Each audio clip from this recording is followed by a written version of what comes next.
The neighbors got a new grill today. The neighbors got a new grill today.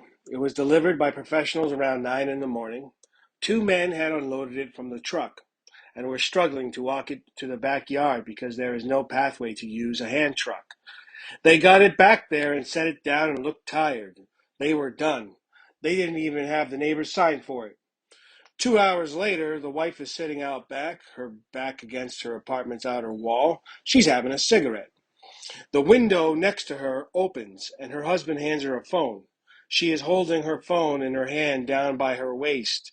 She is talking to several people. It's a video chat, but she is not holding the phone to her face. She is just smoking her cigarette and talking to the people who are on the other side of the call, looking at the sky on this side of the call. Then she gets up and walks over to the grill and holds the phone 6 inches from it. She starts moving the phone slowly across the grill like she were the cameraman in the commercial that was shot to sell the grill to begin with. At each feature, she would hover for a few moments before slowly moving on to the next feature. In and out, she showed these people on that video call every square inch of this brand new silver in the sunlight propane-fueled barbecue grill. Then her cigarette was over, so she took the party back inside her apartment and was gone.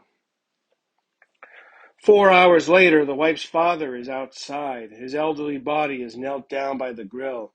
He's opening and closing the metal doors to the compartment where the propane tank is installed. He's installing the propane tank, but he's doing a lot of banging while he's doing it. Each time he opens and closes the metal doors, there is a bang. Plus, the metal shelf inside rattles with each bang. The man does not seem to know what to do. A few minutes later, he has the brochure in his hand, and so he is back down on his knees, and so the banging and rattling resume. But this time he is more slow about it. This time he has help and is going step by step. This time is different. Things are actually sliding into place. Things are actually going pretty well down there. He's less distressed, more confident, which is good because that's fucking propane we are talking about, and it's only 20 feet away from me as the crow flies.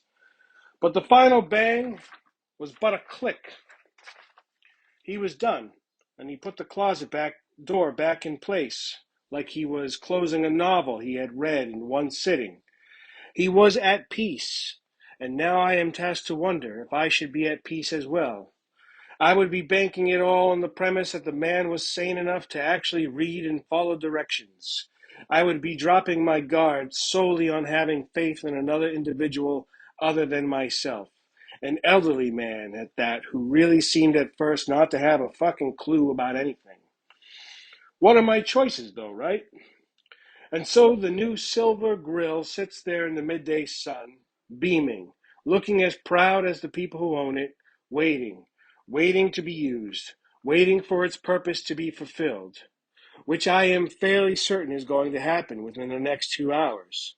But I will not know the outcome of the first firing of the brand new Silver at Day's End Light Grill because I have packed my overnight bag and have checked into a hotel across the river. I'm sorry, idiots. I really do hope you enjoy your first meal with that thing, but I am he of absolute faith in my instincts, and I believe it is wiser to trust them and be wrong than to ignore them and be wrong. So I am writing this here about there, hoping, wishing, praying that you were to be safe and all will be good. Just don't hold the phone so close to the meat while it's cooking.